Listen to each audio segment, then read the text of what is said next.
और उस वक्त वो एक मुख्य चेहरा भी थे जब ये गठबंधन 25 साल पुराना टूट रहा था। बिहार में चुनाव होने वाले हैं, उन्हें सिला मिला है महाराष्ट्र का। लेकिन उससे पहले विज्ञान भवन पहुंचे हैं नरेंद्र मोदी। शपथ ग्रहण समारोह से पहले ये उनका आखिरी कार्यक्रम है। विज्ञान भवन की तस्वीरें आप देख रहे हैं। प्रधानमंत्री नरेंद्र मोदी वहां पर मौजूद हैं और इसी के बाद फिर वो शपथ ग्रहण समारोह में शामिल होने के लिए आगे बढ़ेंगे। 45 जोड़ लीजिए 22 हो गए 67। अब 67 मंत्रियों के साथ आगे बढ़ेंगे अपना कारवा लेकर प्रधानमंत्री नरेंद्र मोदी। उन्हें सम्मानित किया जा रहा है विज्ञान भवन में। लेकिन इसी के साथ जिस तरह से मंत्रिमंडल का विस्तार प्रधानमंत्री कर रहे हैं, बहुत बड़ी चुनौती उनके सामने भी कि उन्हें एक ऐसी टीम बनानी है कि जो अच्छे दिन के सपने दिखाए हैं उसमें जरा 10 कदम तो आगे बढ़े ये सरकार। वो चुनौती सबसे बड़ी। संकट नहीं तो अवसर। मुझे लगता है एक तरह से अंजना इस पूरे शपथ ग्रहण से एक बात साफ है कि जिस तरह से इस सरकार में एक टैलेंट की अभाव है। हाँ। उतने टैलेंटेड मंत्री नहीं है। क्यों आपको अरुण जेटली को रक्षा मंत्रालय भी देना पड़ा और वित्त मंत्रालय भी देना पड़ा। प्रकाश जावड़ेकर को तो आपने 3 मंत्रालय दे दिए। हाँ। यानी वो एनवायरमेंट मिनिस्टर जो एक महत्वपूर्ण कार्यालय था, इंफॉर्मेशन एंड ब्रॉडकास्टिंग और पार्लियामेंट्री अफेयर्स। निर्मला सीतारामन को आपने कॉमर्स और इंडिपेंडेंट चार्ज दे दिया और एमओएस बना दिया, कॉर्पोरेट अफेयर्स हैंडल कर रही थी। तो कहीं ना कहीं एक टैलेंट डेफिसिट है इस सरकार में और ये मुझे लगता है आज के इस मंत्रिमंडल विस्तार से कुछ हद तक मुझे लगता है एक जो एक वीकनेस थी, एक कमी थी इस सरकार में, उसको भरने की कोशिश हो रही है। ठीक है, सुनते हैं प्रधानमंत्री नरेंद्र मोदी यहां बोलने वाले हैं। सभी वरिष्ठ महानुभाव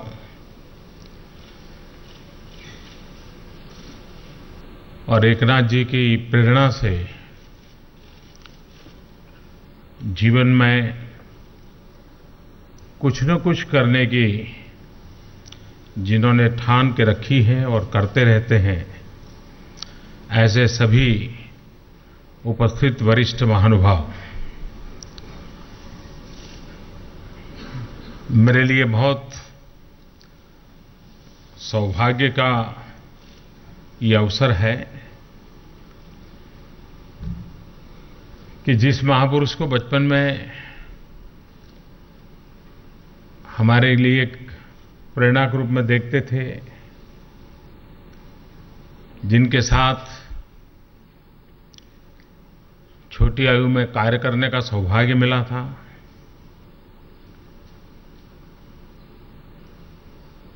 जिनकी सोच हर पल कुछ न कुछ नया सिखा करके जाती थी, ऐसे महापुरुष के शताब्दी पर्व के उद्घाटन समारोह में उन्हें प्रणाम करने के लिए आने का, श्रद्धाभाव अभिव्यक्त करने का अवसर उन्हीं के चरणों में जिसने अपने जीवन का महत्वपूर्ण समय बिताया था, उस व्यक्ति को मिले तो वो कितने बड़े गर्व की बात होती है, आप अंदाज कर सकते हैं।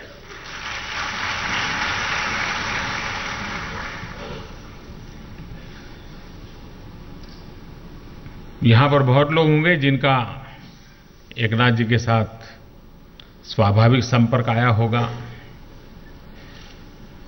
मेरा भी एकनाथ जी के साथ बहुत ही निकट संपर्क रहा।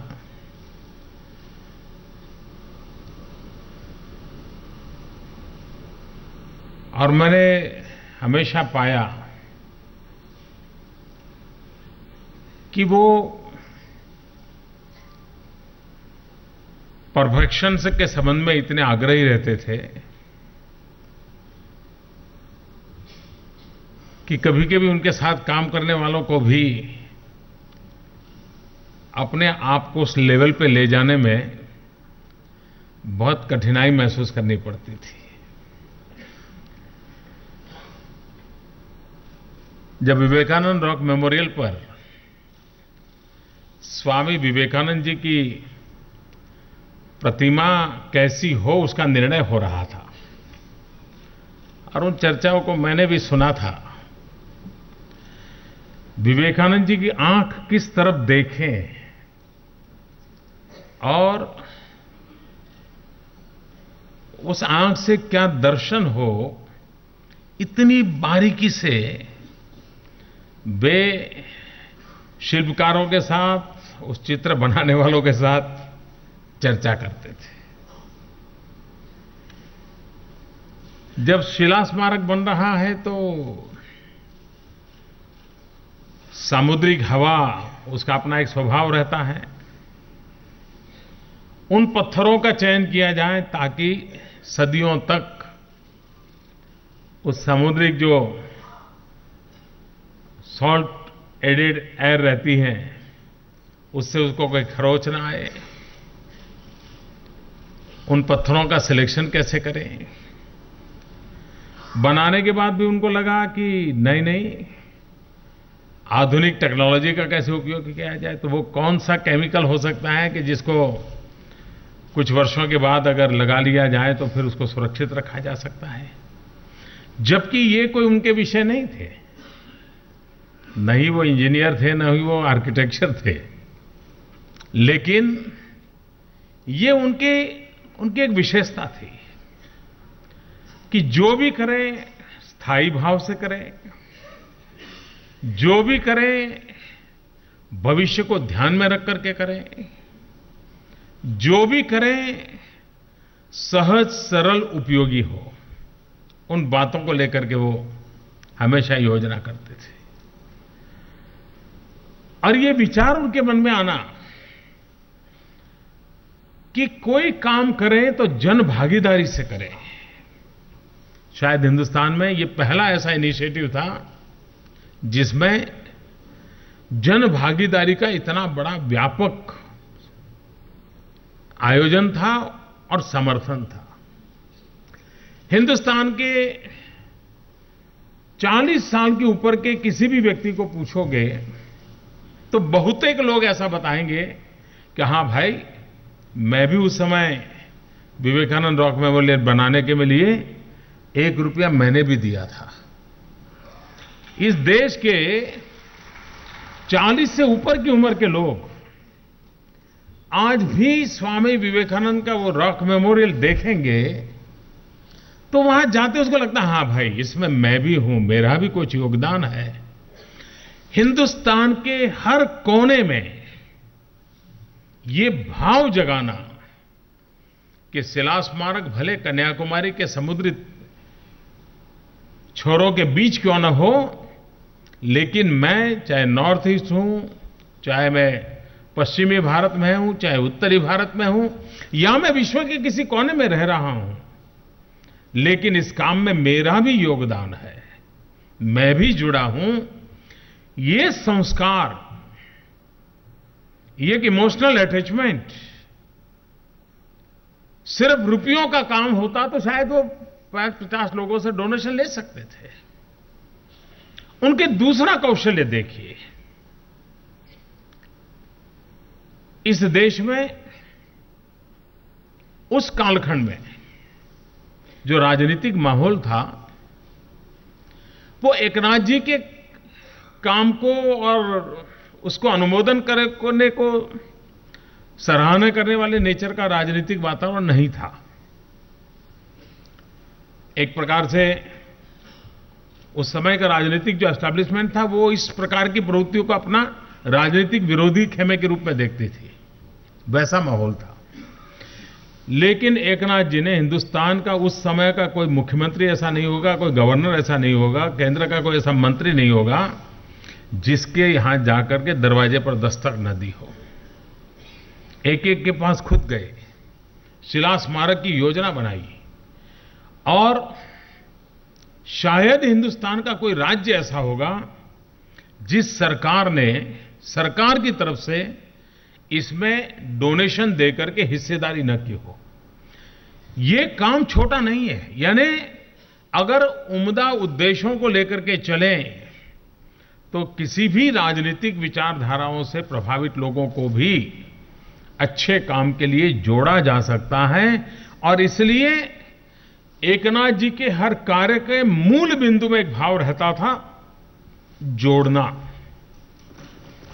हर प्रकार के, हर प्रकार की चीज को जोड़ना। वे भूतकाल को भविष्य के साथ की जोड़ने में लगे रहते थे। वे विपरीत विचारधाराओं को भी जोड़ने में लगे रहते थे। और उनके इस व्यक्तित्व के कारण 1975 में जब आपातकाल आया, संघ परिवार के लोग, लोकतंत्र में विश्वास करने लोग सारे जेल में थे। लेकिन एकनाथ जी उस समय शासन में बैठे हुए लोगों के लिए भी बातचीत करने का एक अच्छा माध्यम बने हुए थे। ये बात शायद उतनी प्रकट नहीं हुई है। जिस प्रकार से विनोबा जी भावे उस समय आपातकाल में श्रीमती इंदिरा गांधी के लिए एक जगह बने थे, वहां जाते थे और विनोबा जी का उनको थोड़ा एकाध वाक्य काम में भी आ गया था। लेकिन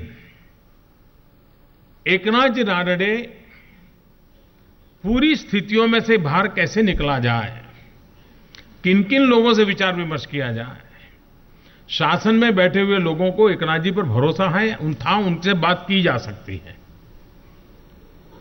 और एक महत्वपूर्ण भूमिका, क्योंकि उन दिनों में मैं उनके साथ काफी समय रहा था, मैंने उनके इस कार्य को बड़े निकटता से देखा था। लेकिन वो सबको लगता था कि एकनाथ जी को भी कभी अरेस्ट कर लेंगे, एकनाथ जी को भी जेल में डाल देंगे। लेकिन उनके इस व्यक्तित्व के कारण वे एक प्रकार से उन दिनों में माहौल और ज्यादा न बिगड़े, समस्या के समाधान के रास्ते खोजे जाएं, इसमें अहम भूमिका एकनाथ जी रानडे ने निभाई थी। लेकिन स्वयं प्रचार प्रसिद्धि से दूर रहते थे, अपने काम में डूबे रहते थे, इसलिए इन बातों को कभी उनकी तरफ से उजागर नहीं किया गया। व्यक्ति की पहचान और व्यक्ति की खोज, ये उनकी विशेषता रहती थी। एक बार उन्होंने कहा कि मैं फलाने फलाने ट्रेन से आ रहा हूं, तुम रेलवे स्टेशन पे आ जाओ और वहीं स्टेशन पर नजदीक में कहीं स्नान वान करके मेरे साथ तुम माउंट आबू चलो। तो मुझे मालूम नहीं था क्या काम है, कैसा है इतना। अब मैंने देखा कि उनको कोई रिजर्वेशन नहीं मिला था, तो वो उस समय शायद थर्ड क्लास रहता था ट्रेन में, तो ऐसे ही शायद बैठ करके आए होंगे, बड़े थके हुए नजर आ रहे थे। मैंने कहा थोड़ा आराम कीजिए। नहीं बोले, आबू पहुंचना है, तुम चलो मेरे साथ। वही स्टेशन के पास एक जगह पे स्नान वान हो गया, हम चल दिए। रास्ते में मैंने पूछा कि ये क्या, आप एकदम से निकले हो, क्या हो? तो रामकृष्ण मिशन के एक स्वामी जी, जो रामकृष्ण मिशन से अलग होकर के अपना आबू में रह करके साधना वगैरह करते थे, अपना एक अलग से जीवन व्यतीत करते थे, वो उनको मिलना चाहते थे। हम गए और मैंने देखा कि उन्होंने जिस श्रद्धा से उनको प्रणाम किया। हम तो एक स्वयंसेवक के रूप में उनके पास थे, हमारा तो कोई रोल ही नहीं था, लेकिन चीजों को देखने का, ऑब्जर्व करने का अवसर था। और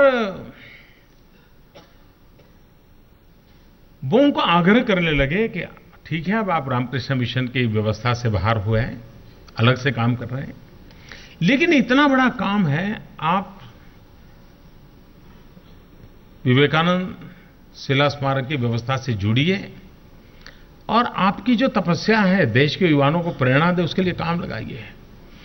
यानी माउंट आबू पर बैठे हुए एक इंसान को अपने काम से जोड़ने के लिए इतना परिश्रम उठा करके आना और 3 दिन रुक करके हर आधे पौने घंटे के बाद फिर सिटिंग होना, फिर 2 घंटे के बाद फिर बैठना, फिर बात करना, फिर खुलेपन से चर्चा करना, पूरी तरह परस्यू करते रहना।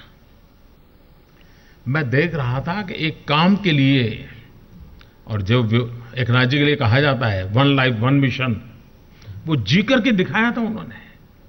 उस काम की सफलता के लिए लोग कैसे मिले, और उन्होंने जब देश के युवा धन को राष्ट्र निर्माण में लगाने के लिए जो कल्पना की और युवकों का आह्वान किया कि अगर आप स्वामी विवेकानंद में श्रद्धा रखते हैं तो जी करके दिखाइए। हमें स्वामी विवेकानंद अच्छे लगे इतने से बात बनती नहीं है। उन्होंने भारत मां का जो रूप देखा है, जो कल्पना की है, उसको चरितार्थ करने के लिए हमारा भी तो कोई योगदान होना चाहिए।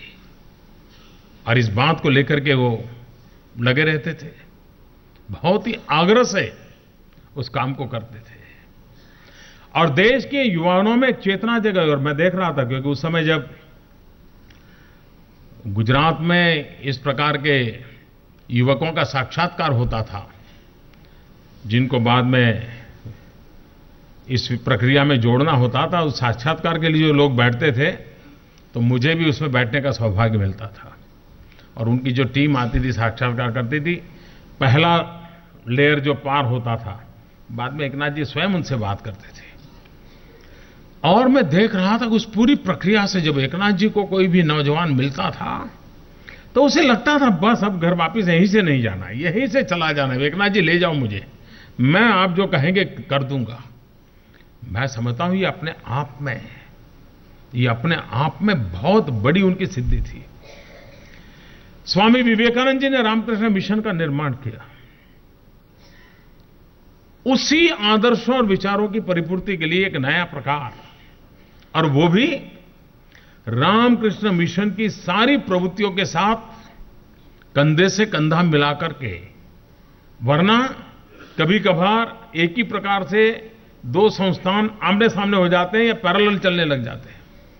एकनाथ जी को लक्ष्य पे इतना बड़ा श्रद्धा थी कि वे मीन्स के विषय में ऐसी कोई चीज पसंद नहीं करते थे जिसके कारण अंतिम जो लक्ष्य है उस लक्ष्य को कोई चोट पहुंचे। और ये काम को वो लगातार करते रहते थे। उनका उदार मन भी रहता था, वो परफेक्शनिस्ट थे। आप में से सबने उनका परफेक्शन का स्वभाव कैसा है बड़ी बारीकी से देखा होगा, और सादगी कैसी थी। इतना बड़ा शिला स्मारक बनाया, अरबों खरबों रुपए का शिला स्मारक बनाया, लेकिन एकनाथ जी स्वयं वहां जिस कमरे में रहते थे, उसकी छत टीन की छत थी, एक कमरा था, उसी में रहते थे। वरना इतना बड़ा कंस्ट्रक्शन का काम चल रहा है, अरबों खरबों रुपए लगे हैं, वे भी अपने लिए एक अच्छा बढ़िया सा मकान वहां बना सकते थे, छोटा बंगलो बना सकते थे, उसमें रह सकते, और दुनिया कभी उसको बुरा नहीं मानती। लेकिन उन्होंने आखिरी अंत तक उसी छोटे से कुटिया में, मैं कहूंगा वो कमरा भी नहीं था, कुटिया थी, टीन की छत थी, आप में से जो लोग उनसे परिचित हैं वो भली भांति जानते हैं, उसी में रहे। यानी सपना पूरा करने के लिए सब कुछ करना, अपने लिए कुछ न करना, ये उन्होंने जीवन भर जी करके दिखाया। और परफेक्शनिस्ट के नाते तो मैं नहीं मानता हूं हम पूरे संघ परिवार में उनकी बराबरी में कोई हो सकता है। वे कागज हो तो कैसा हो, इसमें भी कॉम्प्रोमाइज नहीं करते थे। एक बार गुजरात में आरएसएस का शिविर था, वो आए थे, तो एक परिवार में हमने उनका ठहरने का प्रबंध किया था। और उस परिवार में वो सेट ही नहीं हो पाए, डिस्टर्ब रहते थे। 3 दिन रुकना था, और कमरे में जब जाते थे तो भी उनकी नजर वहां जाती थी, बाहर निकलते थे तो भी वहीं जाती थी।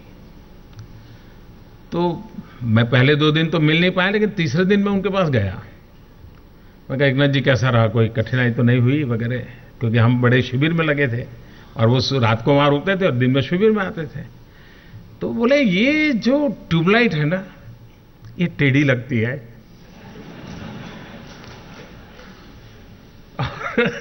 वो जब तक घर में थे, उस परिवार के पास उस ट्यूबलाइट को उन्होंने ठीक नहीं करवाया, तो अब तक वो चैन से बैठे नहीं। मुझे बराबर स्मरण है, परम पूज्य गुरु जी का स्वर्गवास हुआ। रात को 9:05 पे परम पूज्य गुरु जी ने अपना देह छोड़ा। बाद में मीडिया को सूचना करनी थी। और रात को, आज समय बदल चुका है, आज तो रात को 11 बजे खबर दो तो भी खबर पहुंच जाती है, टेक्नोलॉजी इतनी अपग्रेड हुई है। अब उस समय 9 बजे हुआ तो ये आवश्यक था कि भी जल्दी से जल्दी मीडिया को जानकारी दी जाए आगे का, अंत्येष्टि कब होगी, कैसे रहेगा सारा। तो उस समय एकनाथ जी नागपुर में मौजूद थे। पूज्य गुरुजी ने जब अपना देह छोड़ा तो उनको कहा गया कि एकनाथ जी जरा ड्राफ्ट बनाइए। अब आप कल्पना कर सकते हैं गुरुजी के प्रति एकनाथ जी की श्रद्धा, उनका समर्पण भाव, समय की पाबंदी, देश और करने के लिए बैठे 5-6 लाइन। उस समय तो कंप्यूटर था नहीं, टाइपराइटर करे तो भी वो बात बनती नहीं थी। उनके अक्षर बहुत छोटे और बहुत अच्छे अक्षर, हैंड राइटिंग थे उनके। लिखते थे 3-4 लाइन लिखते थे, फिर उनको लगता था ठीक नहीं तो कागज फेंक देते थे। फिर 5-7 लाइन पर पहुंचते थे, फिर कोई अच्छा नहीं था कागज। करीब 8-10 कागज परफेक्शन नहीं आने के कारण, और उधर सब परेशान थे, एकनाथ जी वो मीडिया में देर हो रही है, जल्दी कीजिए। खैर एकनाथ जी का परफेक्शन का नेचर इतना हावी था कि वो नहीं कर पाए। और मुझे याद है आबाजी थत्ते ने उनसे वो कागज छीन लिया और उन्होंने कहा आपने जो किया है वो परफेक्ट ही है, मैं भेज देता हूं। और उन्होंने भेज दिया। यानी उनका ये जो कहीं पर भी एक शब्द इधर उधर न हो जाए, ये इनकी विशेषता रही। उनकी डायरी, मुझे मालूम नहीं उनकी डायरी को रखा गया है, कैसे रखा गया है। डायरी लिखने की बिल्कुल अलग सी पद्धति थी। नॉर्मली हम जैसे डायरी लिखते थे वो ऐसे नहीं लिखते थे, बहुत ही अलग तरीका था।